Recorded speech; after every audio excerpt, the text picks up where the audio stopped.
de servicio social y pues vamos a hablar algo acerca de electrocardiograma. Bien, pues en cuanto a los objetivos, pues estos objetivos son personales. Me gustaría que al final de esta clase lleguen a una comprensión más holística de las diferentes morfologías de las ondas que comprende el electrocardiograma. Y con esto, pues, hacer que disminuya el miedo o la ansiedad en cuanto a la lectura del electrocardiograma. Bueno, en cuanto al contenido, pues vamos a hablar una pequeña introducción, anatomía y fisiología cardíaca y ya posteriormente un análisis más detallado en cuanto al electrocardiograma normal. Bien, en cuanto a introducción, pues, ¿cómo podemos definir el electrocardiograma? El electrocardiograma va a ser el registro de las corrientes de la membrana celular a través de la superficie corporal, siendo la suma cronometrada de los potenciales de acción celular en las aurículas y en los ventrículos. Entonces, ¿cuáles son los puntos importantes aquí de este pequeño enunciado? De que el electrocardiograma va a observar o va a identificar lo que son las corrientes a través de la superficie corporal. Estas corrientes van a ser una sumatoria de tanto el tejido auricular como el ventricular. Ya posteriormente vamos a ir enfocándonos un poco más sobre estos puntos. Además de esto, pues, como ustedes saben, es la técnica diagnóstica más utilizada para como tal el diagnóstico de las enfermedades cardiovasculares. Es una prueba no invasiva, rápida de realizar y de bajo costo.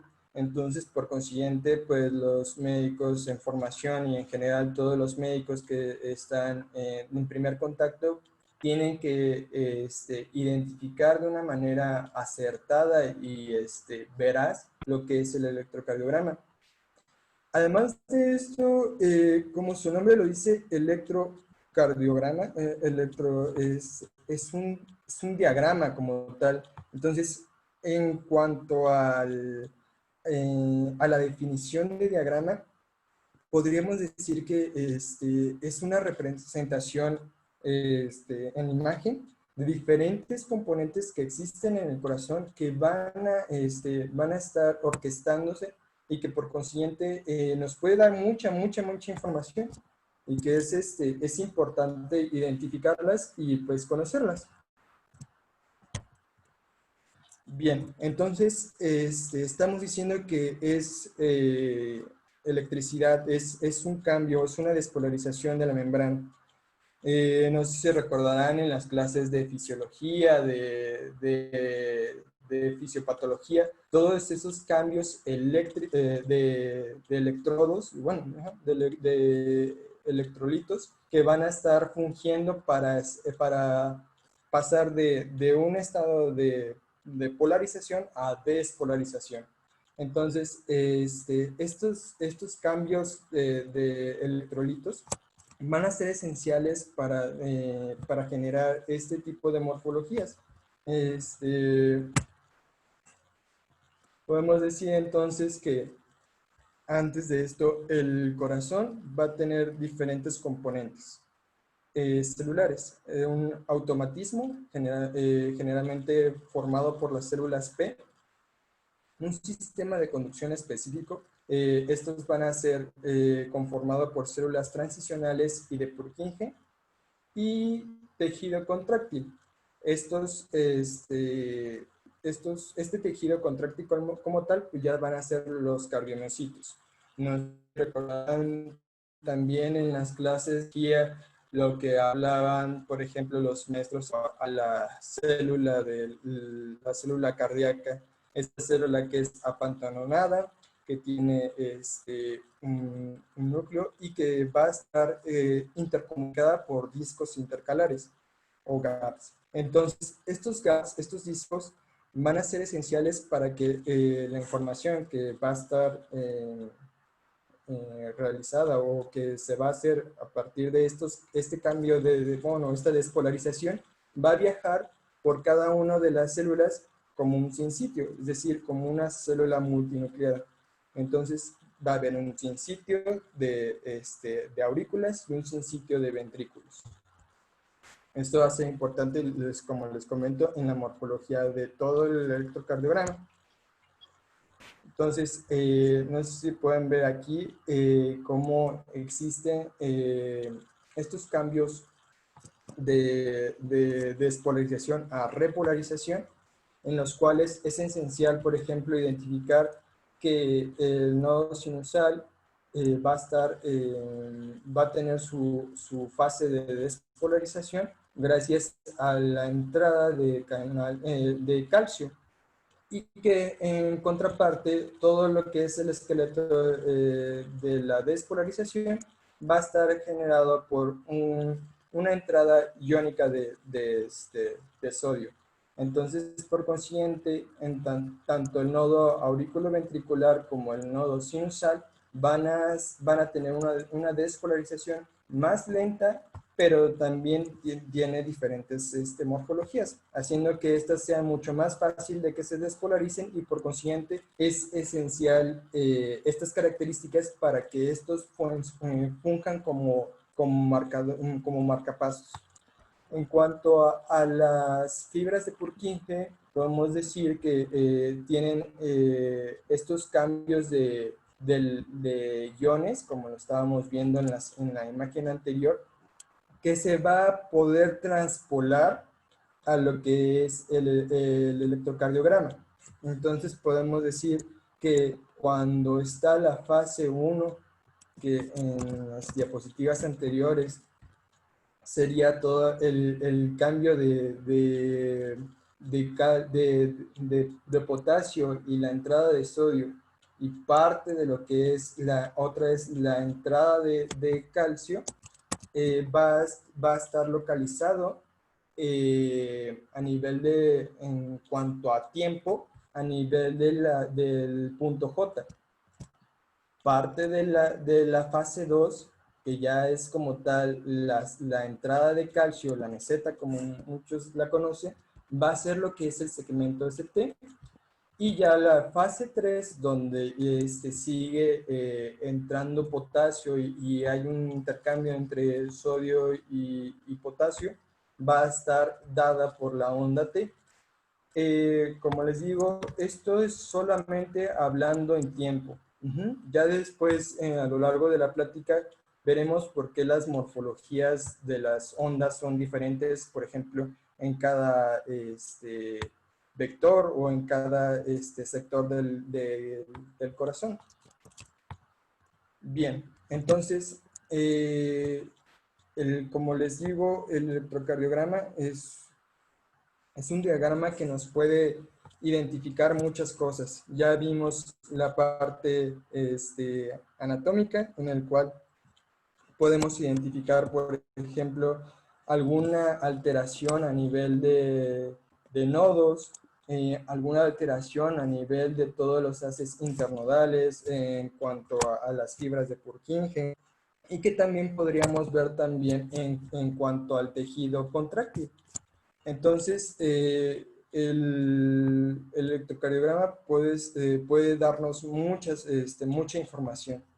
Recordar, por ejemplo, anatómicamente, que el nodo sinusal o el nodo de Key-Flag va a estar comunicándose con el nodo sinusal, o digo, el nodo auriculoventricular o el de Ashcroft-Tawara, por los tres haces internodales, anterior, medio y posterior, que sería Bachmann, Luckenbach y Torel.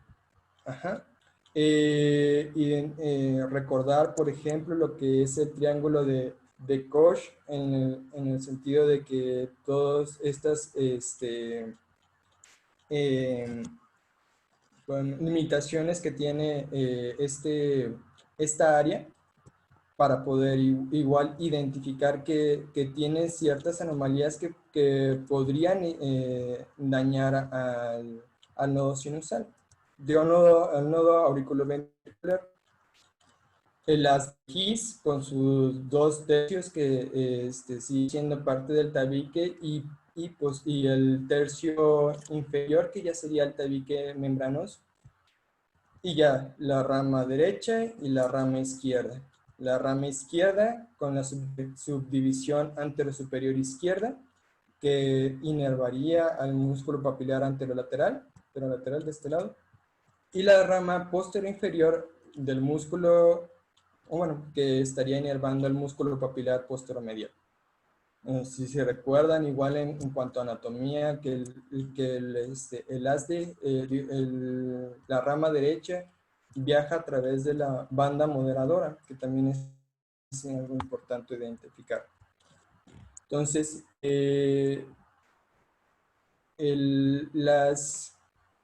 este tejido va a tener ciertas frecuencias que también son útiles en cuanto al abordaje de la identificación de la frecuencia cardíaca en un electrocardiograma, diciendo que el nodo sinusal estaría entre un 60 y un 100,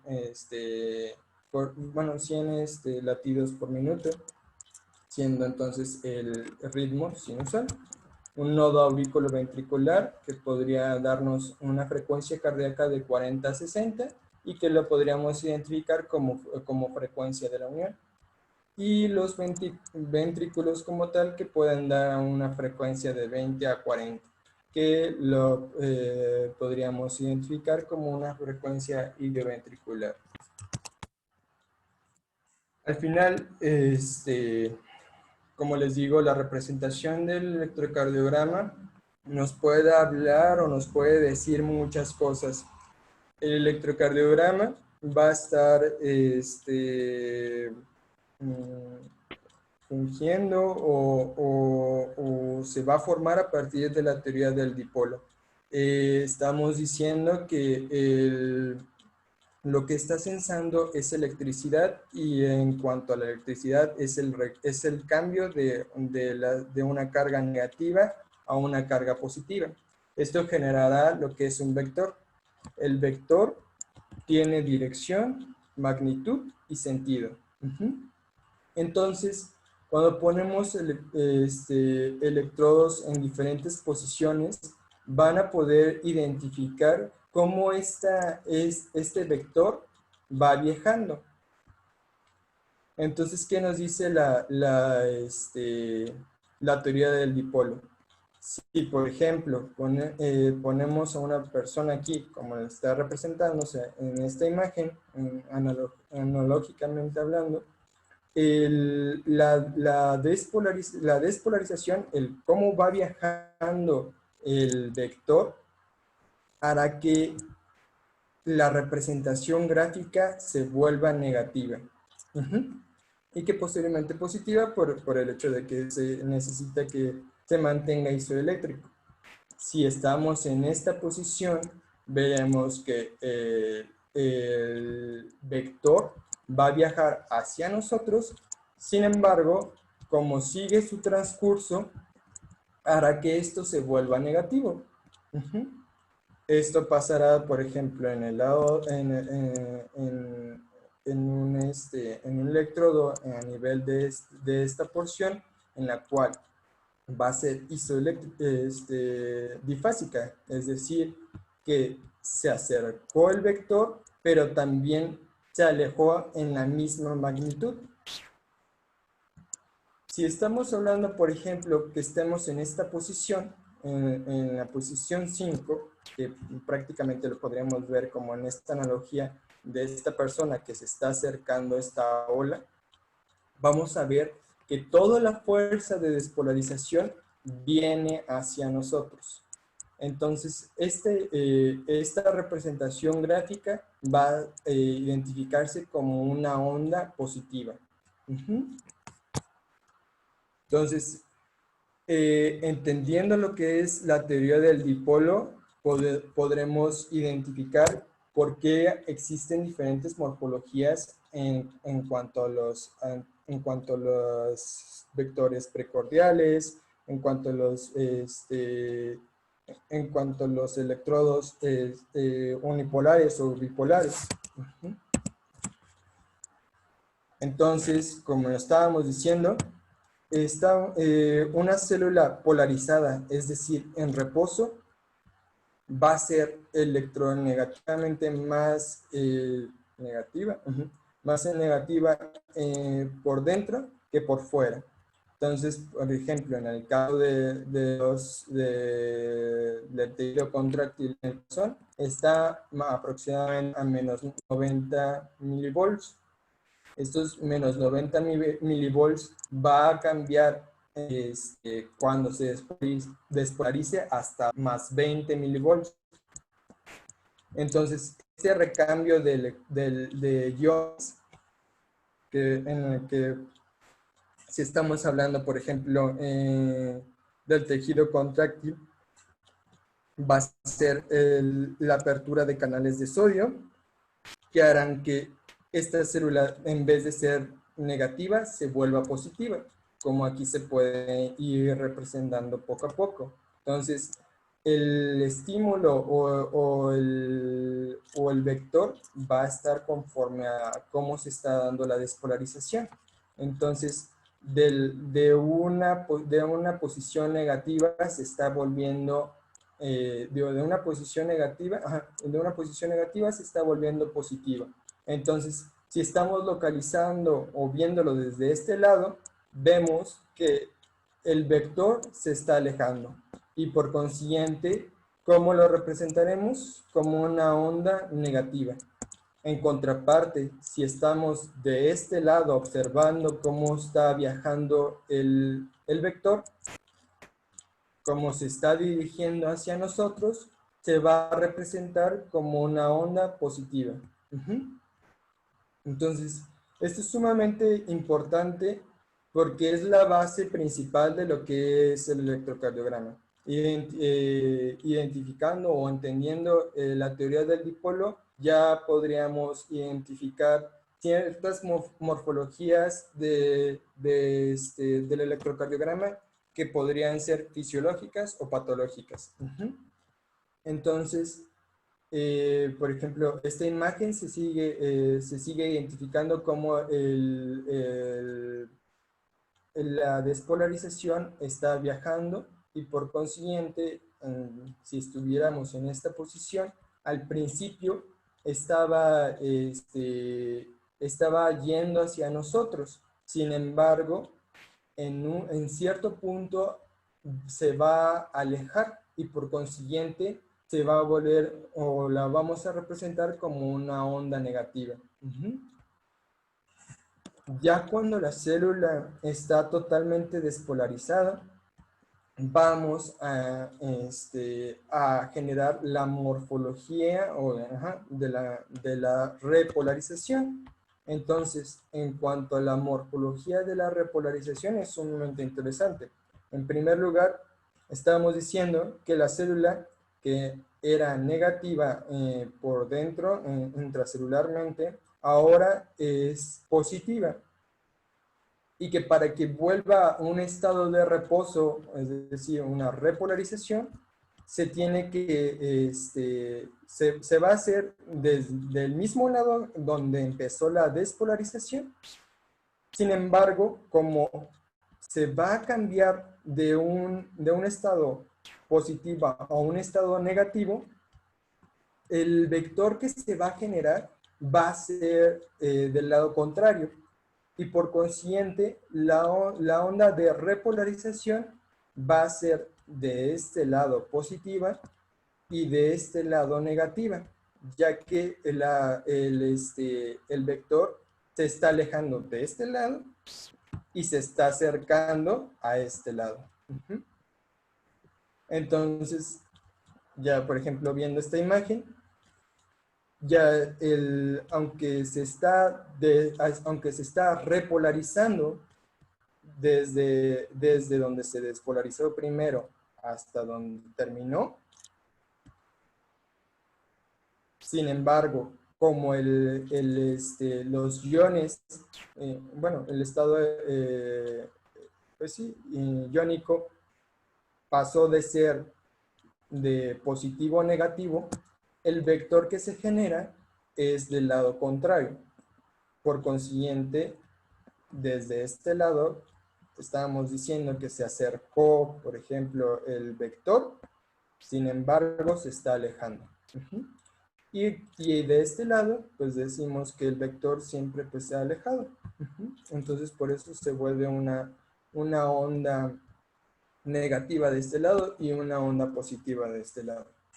Y pues si es perpendicular a cómo va el vector de repolarización, en este caso, se va a volver una onda bifásica. Entonces es importante tanto la teoría del dipolo en la despolarización como en la repolarización para identificar por qué se forman este tipo de ondas. Bien, al final podemos decir que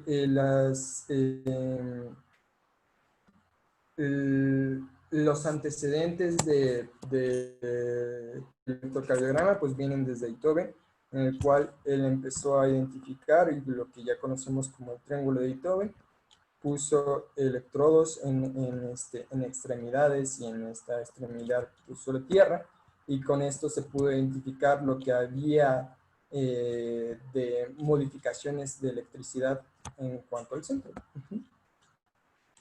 En cuanto a las derivaciones de Einthoven, que sería 1, 2 y 3, pues son de máxima utilidad para estudiar arritmias, ritmo cardíaco y posición del corazón. Entonces, algo sumamente importante de entender es cómo pasa el triángulo a ser un hexágono, un eje hexaxial. Entonces, ¿cómo hacemos de un triángulo podríamos decirlo como un asterisco? Haciendo que las derivaciones tengan un mismo origen. Entonces, es como lo que se está haciendo en esta imagen. Entonces, nunca se modificó el cómo estaba la derivación. Sin embargo, solamente se modificó el origen. Entonces, solo estamos transpolando o solo estamos dirigiendo los vectores a un mismo origen. Entonces, eso hace que se cuadricule, por así decirlo, el corazón. Y aunado a eso, le metemos las derivaciones amplificadas. Y con esto cuadriculamos el corazón en 6 partes.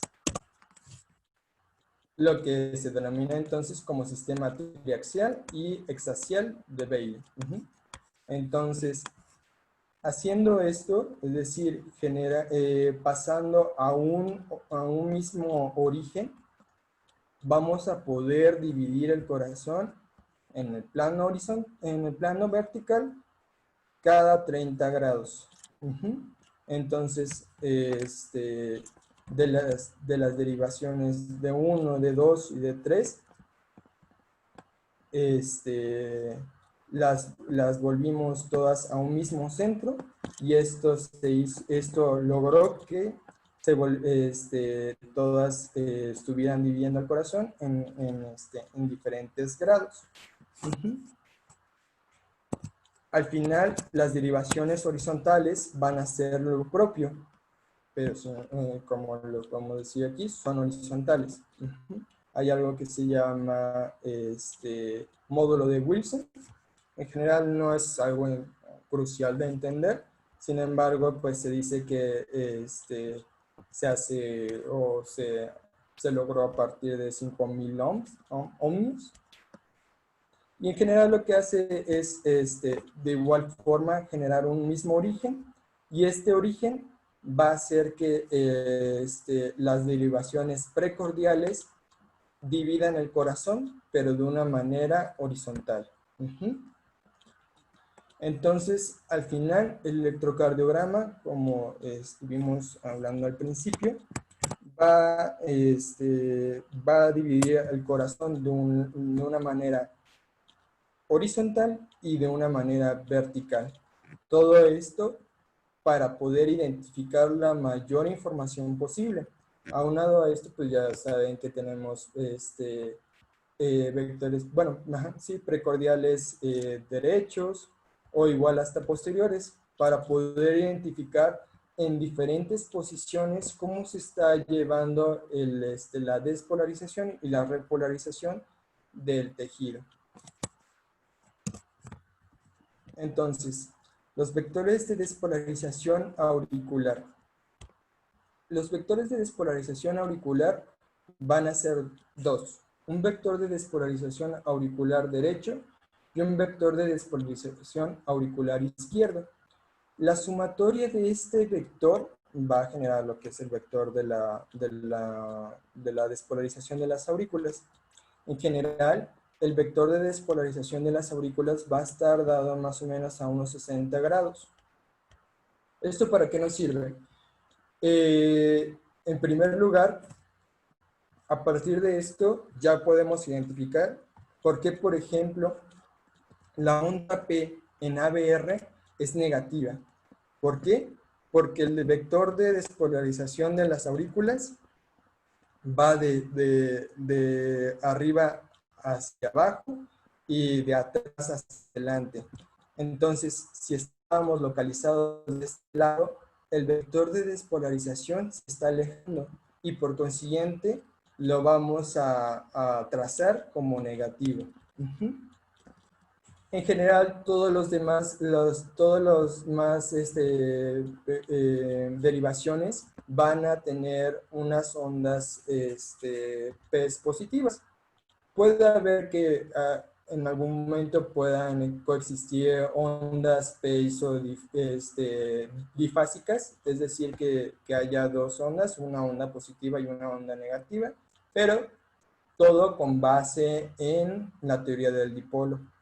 Si estamos en D3, por ejemplo, y como está viajando la despolarización pues directamente perpendicular a D3, por consiguiente, pues cómo se trazaba la onda difásica. Y es por ello que, por ejemplo, pues puede, les digo, coexistir D3, por ejemplo, con una onda difásica. Entonces, identificar que existen dos vectores de despolarización. Un vector de despolarización de la aurícula derecha y un vector de despolarización de la aurícula izquierda. Van a viajar de diferente forma, pero la sumatoria de ese vector va a ser más o menos a unos 60 grados. Esta sumatoria también la podemos calcular posteriormente, por ejemplo, al identificar, por ejemplo, lo que sería una hipertrofia de aurícula derecha o alguna anomalía en la aurícula izquierda. Esto se modificará hoy, por consiguiente, la sumatoria del vector de despolarización de las aurículas puede irse más hacia la aurícula derecha o más hacia la aurícula izquierda, dependiendo del tejido que esté anómalo y que por consiguiente podríamos decir como que arrastre este eje. También podemos identificar estos vectores de despolarización de las aurículas en las precordiales, en las derivaciones precordiales. En general, todas las derivaciones como se encuentran localizadas van a generar una onda P positiva. Una onda P positiva. Y comúnmente o a veces puede coexistir sin que sea patológico una onda P negativa, por ejemplo, en B1 o difásica.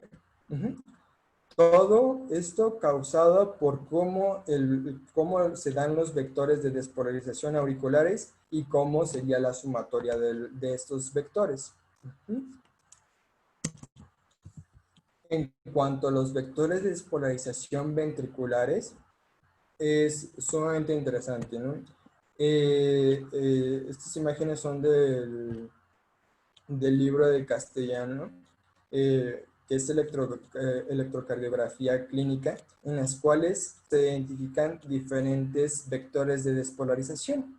En general, el primer vector de despolarización va a viajar a través del tabique interventricular de un lado izquierdo a derecho. Es decir, se va a activar la rama izquierda antes que la rama derecha. Y el vector va a viajar de arriba hacia abajo.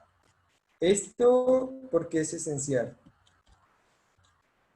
Si estamos, por ejemplo, observando en las precordiales, por ejemplo, B1, podemos identificar que este vector se está acercando y por consiguiente va a generar una onda R, una onda positiva. Sin embargo, como es un vector pequeño, puede ser que no sea significativa o que igual se llegue a perder. El otro vector de despolarización es el D2, bueno, el vector 2. Este vector va a ser prácticamente lo que es la despolarización de las caras laterales de los ventrículos. Y aunque viaja tanto del lado derecho como del lado izquierdo, como el tejido es mayor del lado izquierdo, se va a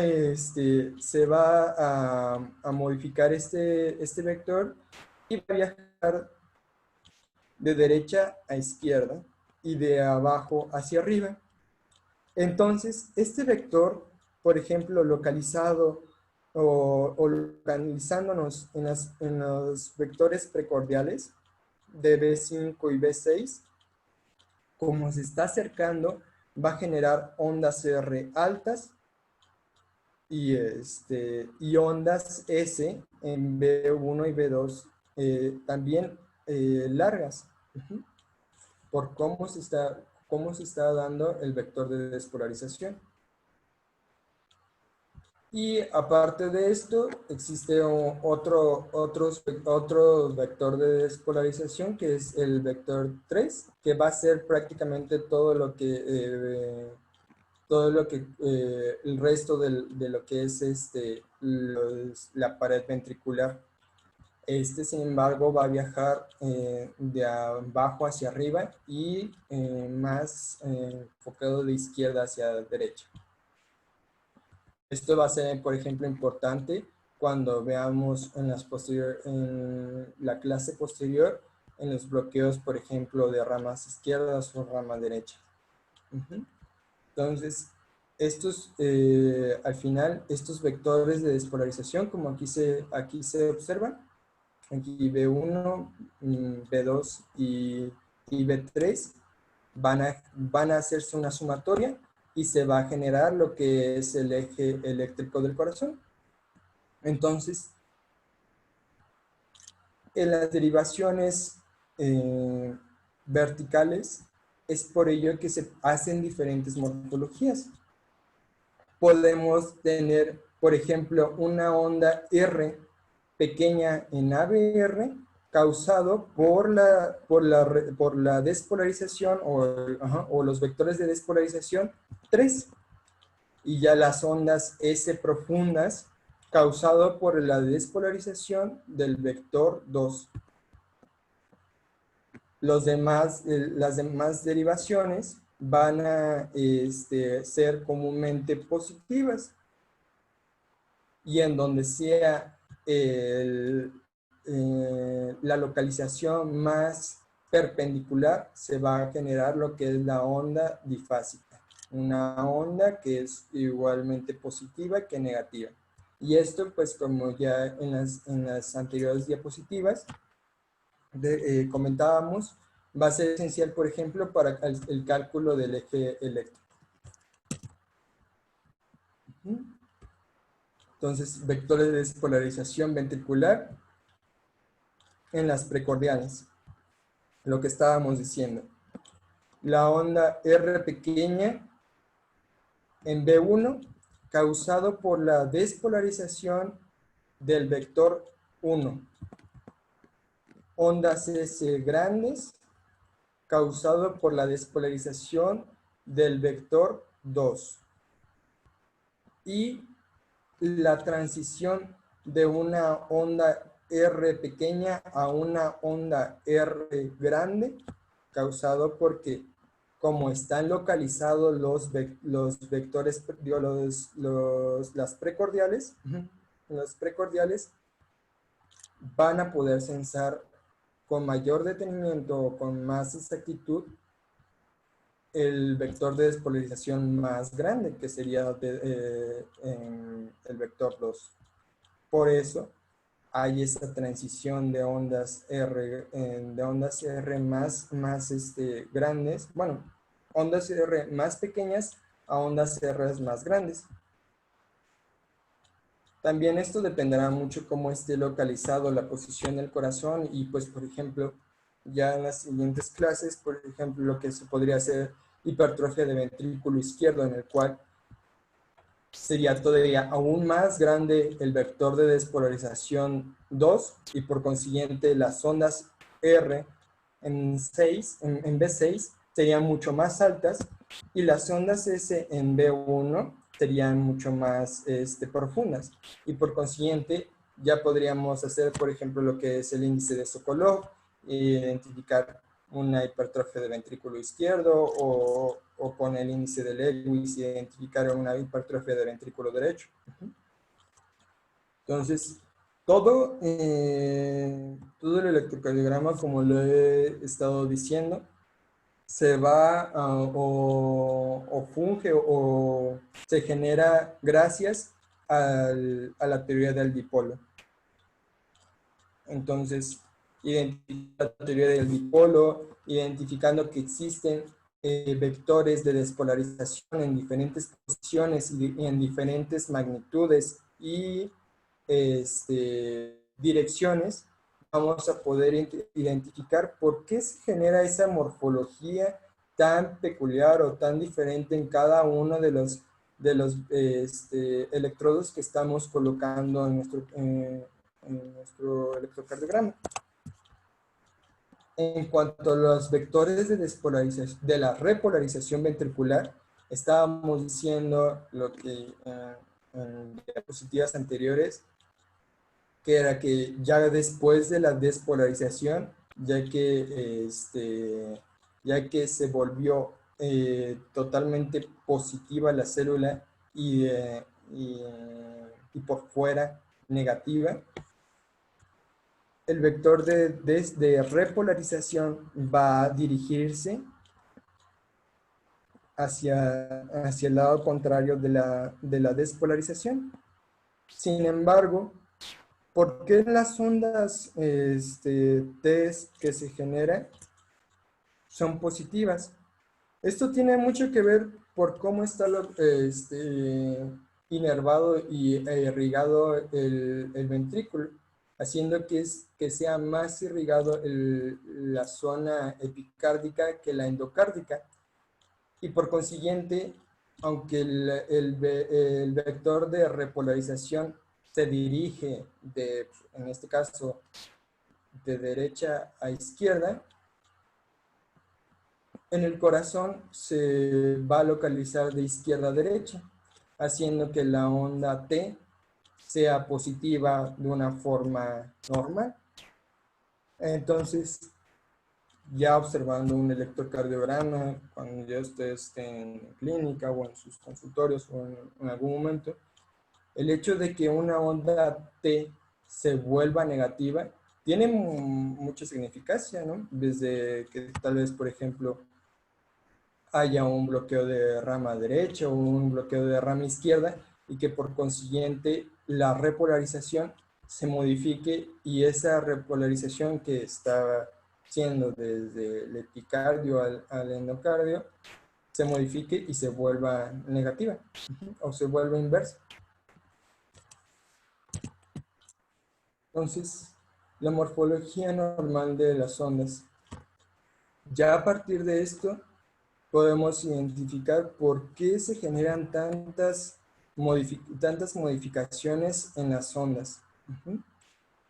No me voy a detener mucho, pero pues por lo que entiendo son de semestres avanzados y pues no se pueden olvidar de que pues, la onda P pues, es la despolarización de aurículas.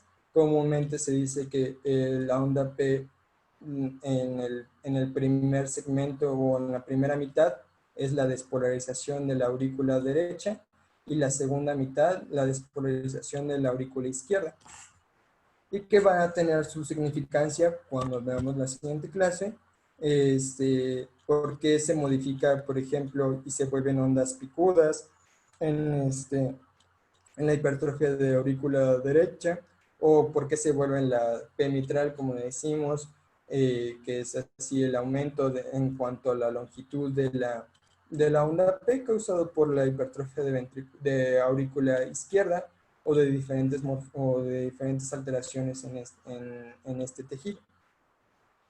El segmento PR, que va a ser prácticamente esta onda isodifásica causada por el paso de la despolarización por el tabique, el tabique interventricular y parte del tabique membranoso. Y la onda Q, que ya estuvimos hablando, de que, por ejemplo, pues puede ser por el hecho de que, en primer lugar, en dónde estemos observando, en qué derivación estemos localizados, y por consiguiente, pues, qué vector de despolarización generó esta onda Q. Generalmente la onda R puede ser, dependiendo también de dónde estemos observando la morfología de las ondas, van a ser altas. Y las ondas S también, dependiendo de si estemos, por ejemplo, en un vector precordial o en un vector vertical, pues pueden ser más altas, por ejemplo, que una onda R, bueno, más profundas que una onda R.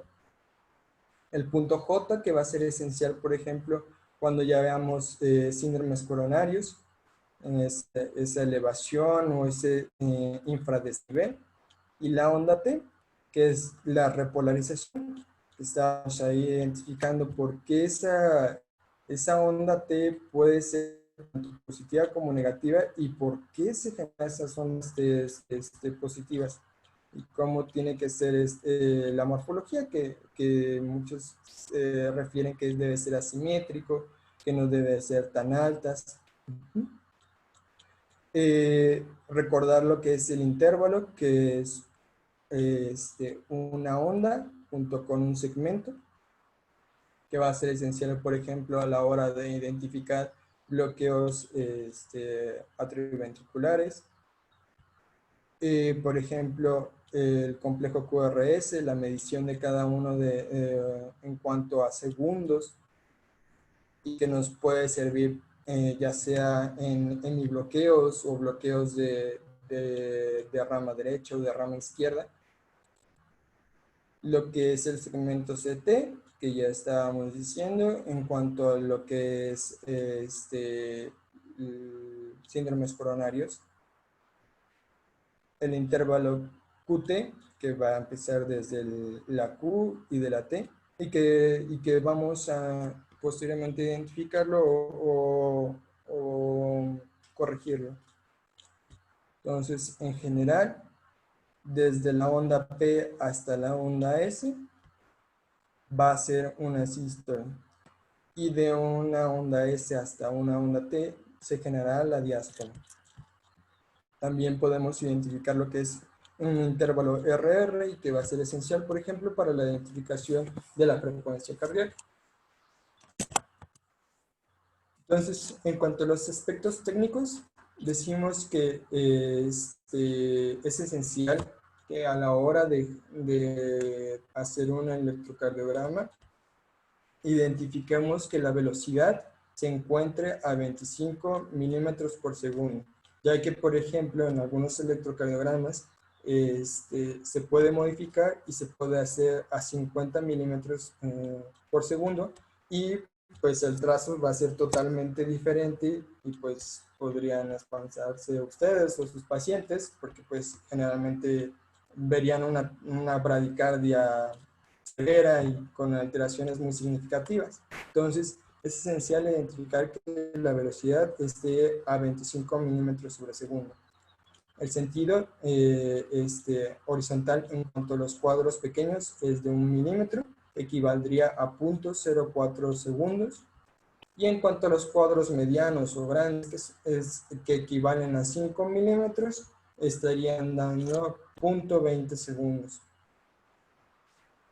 Entonces, 5 cuadritos medianos, es decir, 25 milímetros, estarían dando 1 segundo.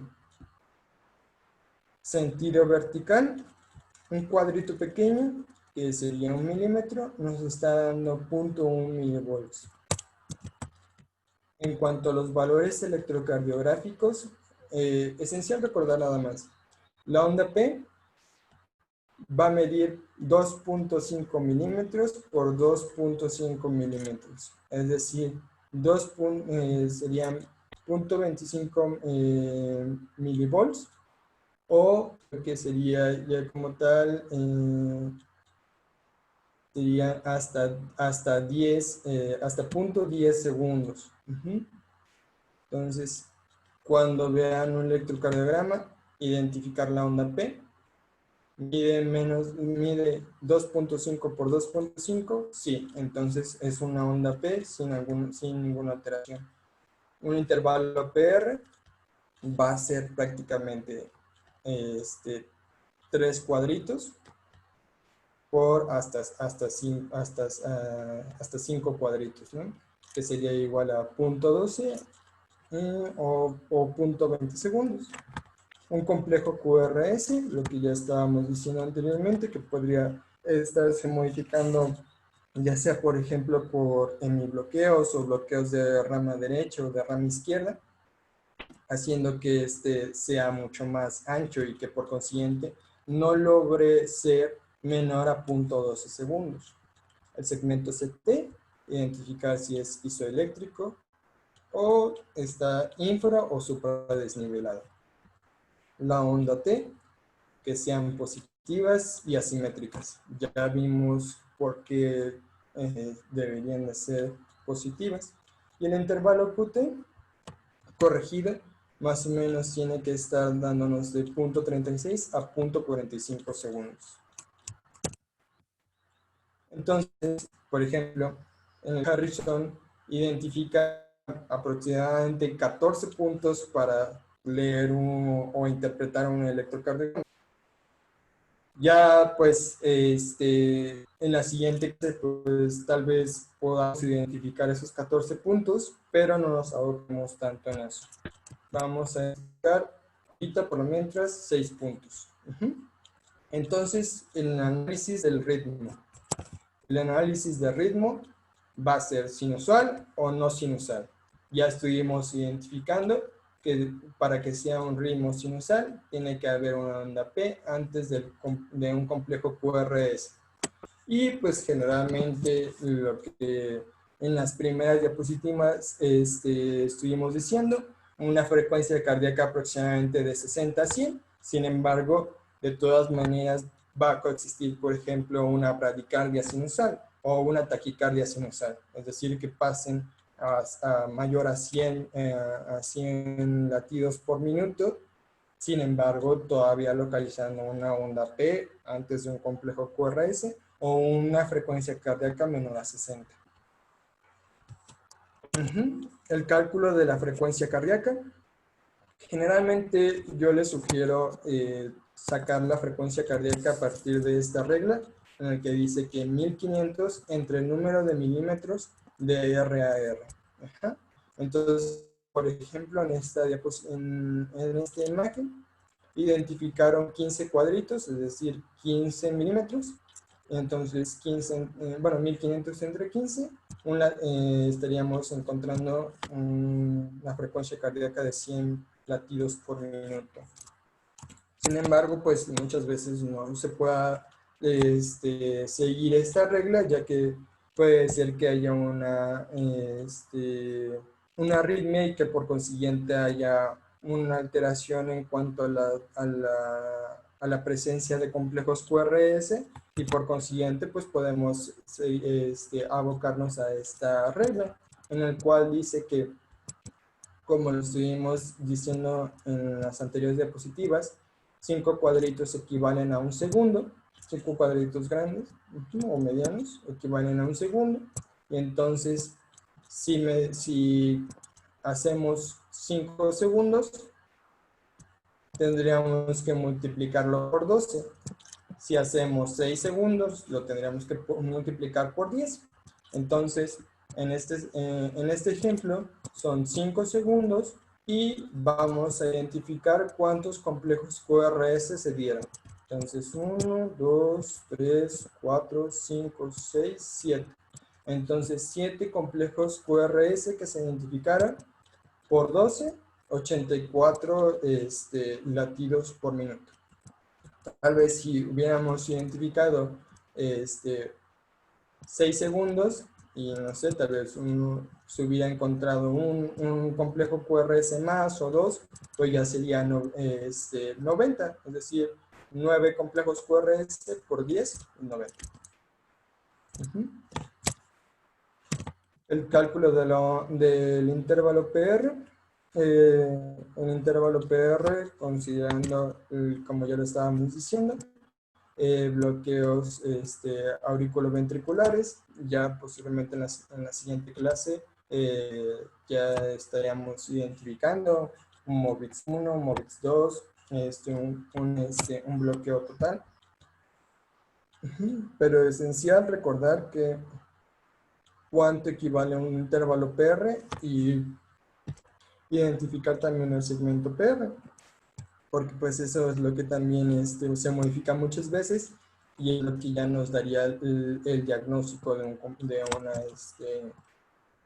un bloqueo auriculoventricular. El cálculo del eje eléctrico del corazón. Ya identificamos desde el triángulo de Itoven y la morfología exaxial de Mosby, bueno, de Barney, de cómo está dividido el corazón en más o menos cada 30 grados. Y se puede identificar el complejo QRS de varias formas. Por ejemplo, podemos identificar D1 y ABF. D1 está a 0 grados y AF está a 90. Si D1 es positivo y AF y ABF es también positivo, entonces el eje eléctrico estaría localizándose en estas porciones y por consiguiente es un eje eléctrico normal. Vamos a ser más minuciosos. Siguiendo la teoría del dipolo, podemos identificar el eje eléctrico a partir de la onda difásica, es decir, la onda que estábamos diciendo que tanto es positiva como negativa. ¿Por qué? Porque el vector de despolarización en específico, por ejemplo, si encontramos una onda difásica en D2, estaría a 60 grados, sin embargo, como es perpendicular el vector de despolarización, se tiene que identificar y estaría más o menos en ABL. Entonces, ABL, si es positivo o negativo, ya lo podríamos identificar cómo está el vector de despolarización. Si es positivo, estaría más o menos a menos 30 grados, o si fuera negativo, estaría a 150. Entonces, es esencial recordar lo que es la teoría del dipolo identificar la onda la onda difásica y identificar qué derivación es la perpendicular a esta. Aquí tengo una sencilla forma de identificar cuál es la perpendicular. Entonces decimos que colocamos D1, D2, D3, ABR, que sería el brazo derecho, ABL, el brazo izquierdo, y ABF como la final, que sería el pie izquierdo, ¿no? Entonces, D1 es perpendicular a ABF, D2 es perpendicular a ABL, y D3 es perpendicular a ABR. Entonces, por ejemplo, si encontramos la difásica en D3, tendríamos que identificar si ABR está positivo o negativo. Generalmente es negativo, entonces estaría localizándose a 30 grados en cuanto a el eje eléctrico.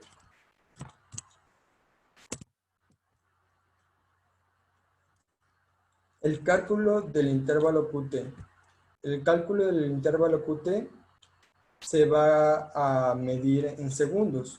Entonces, por ejemplo, en este caso, tenemos 10 cuadritos pequeños que equivaldrían a 0.4 segundos. Si queremos hacer la corrección del intervalo QT, se hace a partir de la fórmula de Basset. Podríamos ser más minuciosos y hacer otras, o ocupar otras fórmulas. Por ejemplo, en el Harrison vienen algunas de las fórmulas que se pueden ocupar y que en teoría son las más certeras, pero comúnmente en México se llegan a ocupar la fórmula de Basset, en el cual es la diferencia del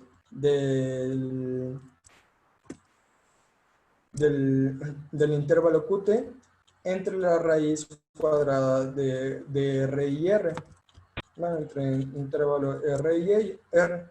Entonces, por ejemplo, aquí más o menos son 10, 20, más o menos unos 24 milímetros. Sin embargo, estos 24 milímetros los tenemos que transpolar a segundos y equivaldría a 0.96. Entonces, haciendo el cálculo con la fórmula de Basset, encontramos que, por ejemplo, en este caso, el intervalo QT corregido está normal. Sencillo.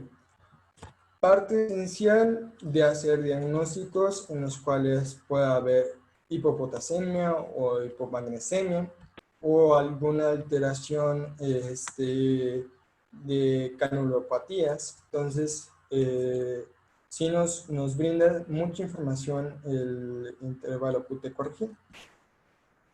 Y pues ya como tal, como último punto, análisis de la morfología de cada onda.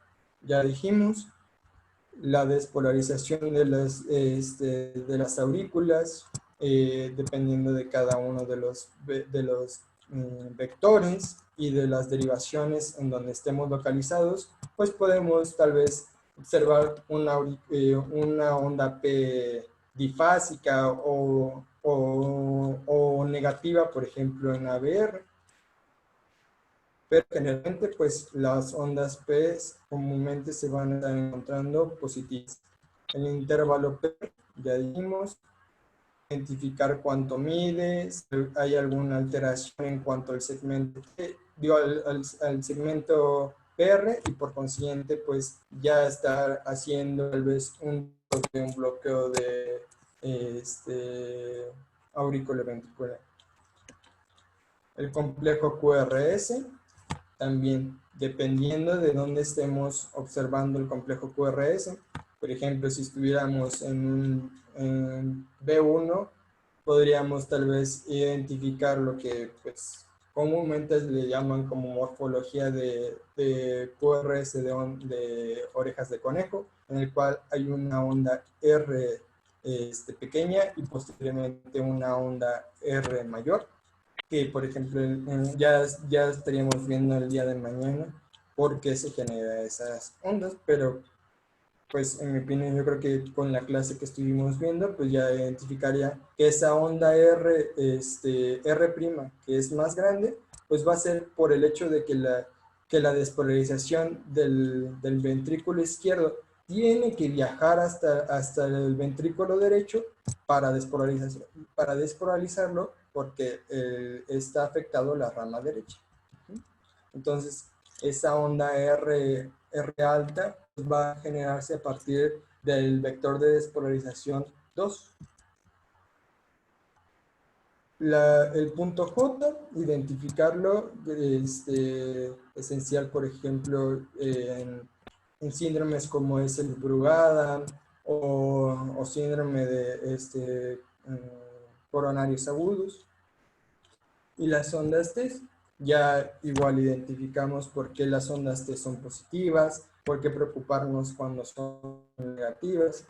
Y en general se supone que la onda U todavía no se ha identificado de una manera certera porque existe, pero pues igual muchas veces podemos verla alterada, por ejemplo, en algunas patologías eléctricas. Y bien, bueno, entonces como últimas diapositivas, en general, por ejemplo, no sé si hayan leído lo que es las cuartas definiciones de síndromes coronarios o todos los algoritmos que son esenciales para la identificación de síndromes coronarios isquémicos. En general, lo que dicen es de que la lectura del electrocardiograma tiene que ser en menos de 10 minutos. Entonces, por lo que entiendo, son ya de semestres avanzados, tal vez ya están en hospitales, y pues ustedes ya saben que no es, es muy común que el electrocardiograma, como tal el electrocardiógrafo, muy viejito, que las copas ya no funcionen bien, que haya mucha interferencia, situaciones así. Entonces, tal vez ese tiempo de los 10 minutos que estaba en el entendido de que tenías que identificarlo o de leerlo, se acorta por el hecho de que tú se lo estás tomando. Entonces, al final lo que yo quiero que se lleven de esta clase es de que puedan leer o hacer como un tamizaje rápido de lo que es el electrocardiograma, identificar que no hay anomalías y ya posiblemente pues ya abocarse totalmente a cada onda, a cada segmento y posteriormente pues ya decir o hacer o deshacer, ¿no? Entonces, como tip, yo les puedo decir que así en el primer vistazo que hagan de un electrocardiograma es esencial identificar que ABR sea negativo o la mayoría de sus ondas.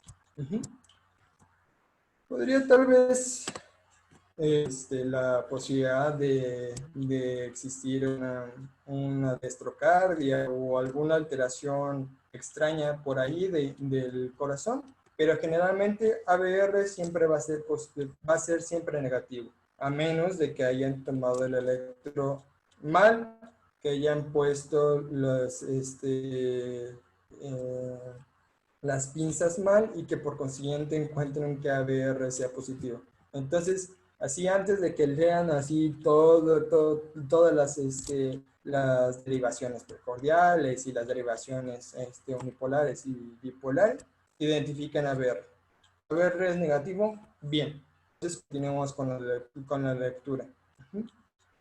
Pueden enfocarse primero sobre sobre las derivaciones precordiales y ya viendo, por ejemplo, que no haya bloqueos de rama derecha, que no esté presente, por ejemplo, algún índice de Koloff en B5 o B6, que las ondas T siempre sean positivas, que no estén picudas, que no haya algún infradesnivel o supradesnivel. O igual enfocarse en las derivaciones unipolares, es decir, D1, no veo alguna alteración, alguna morfología, una Q muy elevada o que no encontremos ondas R o alteraciones en las ondas T, no veo nada. Y ya posteriormente, pues hacer todo el análisis correcto, ¿no? Pues análisis de ritmo, identificar que haya ondas P antes de un complejo QRS. Si hay, es sinusal. Cálculo de la frecuencia cardíaca, ya lo dijimos. Más o menos aquí podemos calcularlo. 10, 15, unos 16, casi 17 milímetros. Entonces 1500 entre 17. Y calculamos la frecuencia cardíaca. Cálculo de intervalo PR. Entonces estábamos diciendo que más o menos unos 5 cuadritos. No hay alguna alteración. Las ondas P no se ven modificadas. Ok, no hay bloqueos auriculoventriculares. Cálculo del eje eléctrico. Como le estaba diciendo, si D1 es positivo y ABF es positivo, está dentro del eje eléctrico normal y ya, podríamos decirlo así, eje eléctrico normal, no hay alteración. Ya si queremos ser más minuciosos, pues nos vamos con la más difácil y entonces sería D3 y D3, que es lo que habíamos dicho, es perpendicular a ABR y por consiguiente ABR es negativo y entonces está más o menos a 30 grados. Entonces sigue estando dentro de lo normal. Cálculo de intervalo QT. Entonces QT, medirlo de aquí a acá, más o menos igual 10 cuadritos que equivaldría a 0.4 segundos. Y corregirlo. Entonces, ya dijimos 79, que era la división 17 entre 1500 entre 17. El eje eléctrico, que estábamos a más 30 grados. El punto, 0.4 segundos, que es el QT. Y de R a R equivaldría, son 15, son como 16 cuadritos que equivaldrían más o menos a 0.76 segundos y con la fórmula de Basset y ya identificamos que el QT corregido está dentro de lo normal. Y ya por último, análisis de la morfología de cada onda. Ondas P normales, no vemos que estén muy picudas, no superan los 2.5 cuadritos de arriba ni de abajo. El intervalo QT, el intervalo PR sin modificaciones. El complejo QRS va modificándose a lo largo de las derivaciones precordiales, siendo más positiva las ondas R y por consiguiente siendo totalmente normal. El punto J siendo isodifásico todo el tiempo, no vemos algún supra o infradesnivel. Tal vez aquí podríamos sospechar, tal vez en las ondas T que estén un poco picudas, un poco simétricas, pero en general hacemos una línea para identificar que sean, si son muy simétricas o no, y por consiguiente ya decimos que este electrocardiograma está normal en pocos minutos. Y bien, bueno, en cuanto a las conclusiones, pues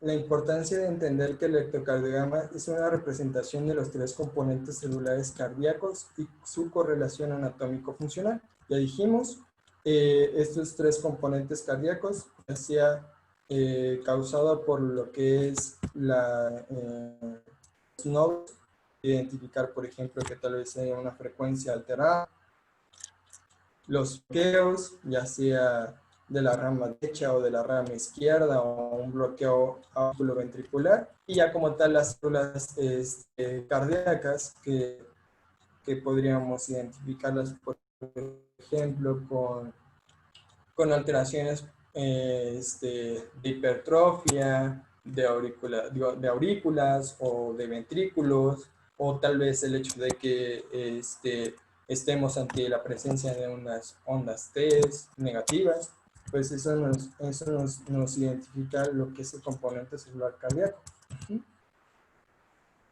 Nunca olvidar la teoría del dipolo, porque es la base fundamental para identificar por qué existen las morfologías tan diferentes de las ondas dentro del electrocardiograma. Y los vectores de despolarización, tanto auriculares como ventriculares. Como el vector de despolarización auricular derecho viaja pues, de izquierda a derecha, y el vector auricular izquierdo viaja de derecha a izquierda. Y lo que eran los vectores de despolarización ventriculares. El vector 1 que viajaba de izquierda a derecha, de arriba hacia abajo. El vector 2 que viajaba del lado derecho al lado izquierdo, de abajo hacia arriba, que era un vector mucho más grande. Y los vectores que estaban localizados en la parte superior de los ventrículos, que eran el vector de despolarización 3, que iba de izquierda a derecha y de arriba hacia abajo. Y pues medidas estándares del papel, ya lo que estábamos diciendo, cada milímetro horizontal, identificarlo que equivale a 0.04 segundos, y cada milímetro vertical 0.1 milivolts. La morfología de ondas ya es un poquito más difícil, pero es con la práctica identificar cuánto mide cada onda, cuánto mide cada intervalo, cuánto mide cada segmento, qué morfología debe tener cada onda, qué morfología se puede considerar todavía dentro de lo normal y cuándo identificarlo como algo patológico. Y bueno, pues sería todo por mi parte. No sé si existen alguna duda. Muchas gracias.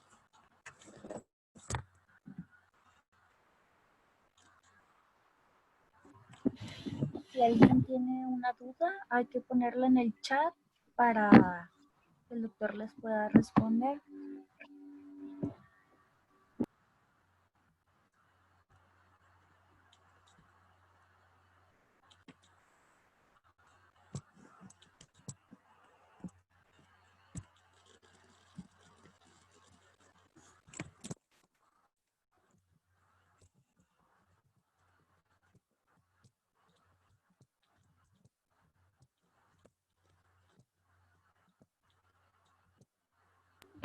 También les pasé el link de un Google Form. Es de retroalimentación de qué les pareció la clase, si les gustó, si tienen alguna duda, que no les gustó. Esto es para seguir creciendo nosotros, para que también el doctor vea cómo le fue.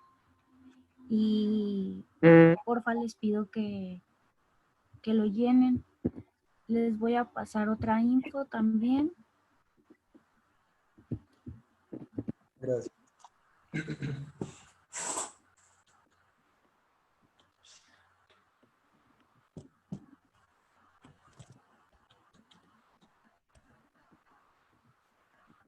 Chequen este link de Facebook, es de Osmosis, estamos colaborando con ellos para que conozcan cómo funciona la aplicación, en qué les puede ayudar, de qué manera puede servir, y también para que chequen de cómo estamos trabajando lo del Trivia Night y que se puedan llevar sorpresitas, regalos, como les dije, se pueden ganar suscripción premium de la aplicación.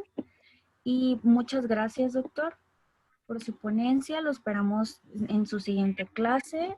Ustedes, chicos, cualquier duda, con confianza nos pueden preguntar. Recuerden, las clases están siendo grabadas. Y si tienen una duda de la clase, pueden preguntarle al doctor, están a tiempo.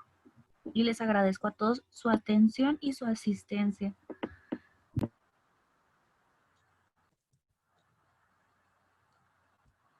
Sí, pues esperemos que realmente en general esta ponencia les haya servido para que pues han visto lagunas de lo que tal vez todavía no sabían bien como tal en cuanto a la eléctrica, pues tienen que leer un poco más, que identifiquen ciertas cosas en las cuales pues no están todavía como muy atentos a lo que es el electrocardiograma, pues igual es crecimiento, al final de cuentas, espero que sí les haya servido.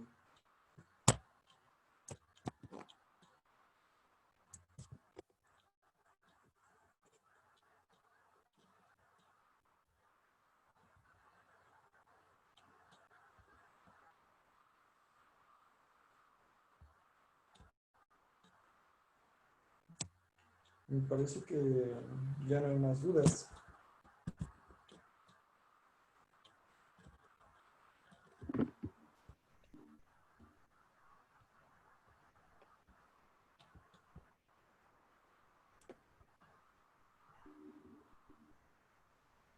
Hay una duda, doctor, de Montserrat. Dice, hola, buenas noches, doctor. Dice, pensé que era una duda para el doctor, pero hola, Montserrat. Déjame checar lo de las clases, te voy a mandar un mensajito y háblame por Insta, porfa, para checar eso. Y les voy a pasar otra info, permítanme poquito.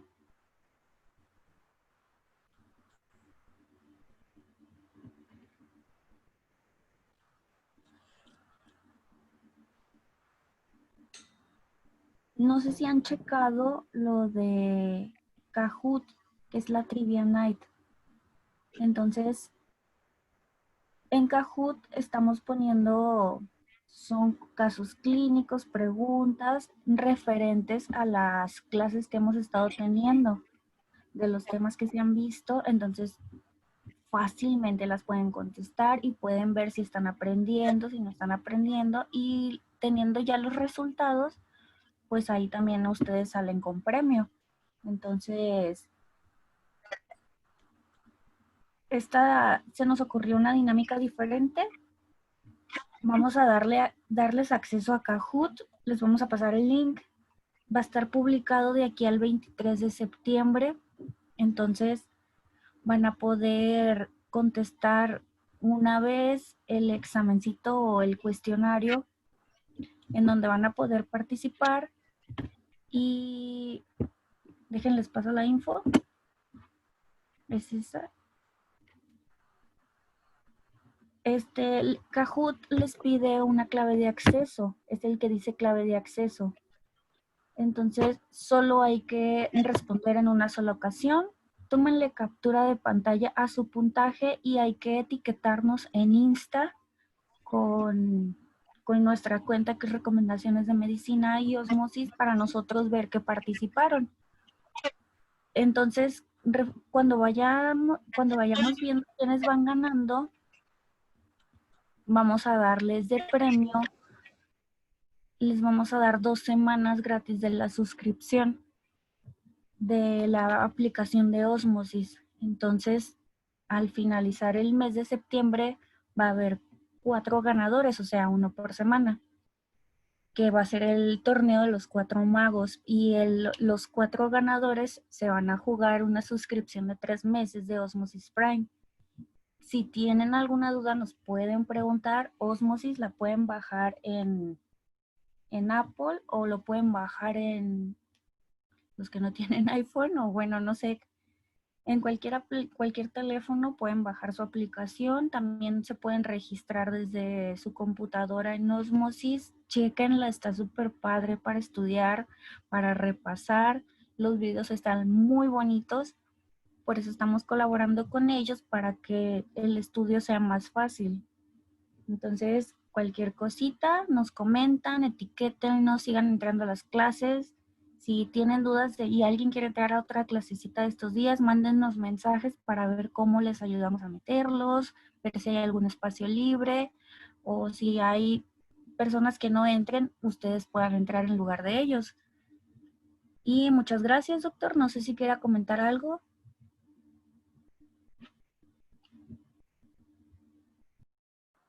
No, por mi parte sería todo. Gracias. Igual pues ya estaríamos en la siguiente ponencia de mañana, en que ya sería como tal ya abordar el electrocardiograma pues ya patológico. Ok, muchas gracias, doctor. Nos vemos mañana. Cualquier cosita, manden los mensajes. Mi compañera Leslie ya les mandó el link de Facebook. Ahí están todos los datos para que contesten el cuestionario y se ganen las 2 primeras semanas de Osmosis Prime y puedan seguir participando en el torneo de los 4 magos. Nos vemos mañana, muchachos, y muchas gracias. Gracias. Buenas noches.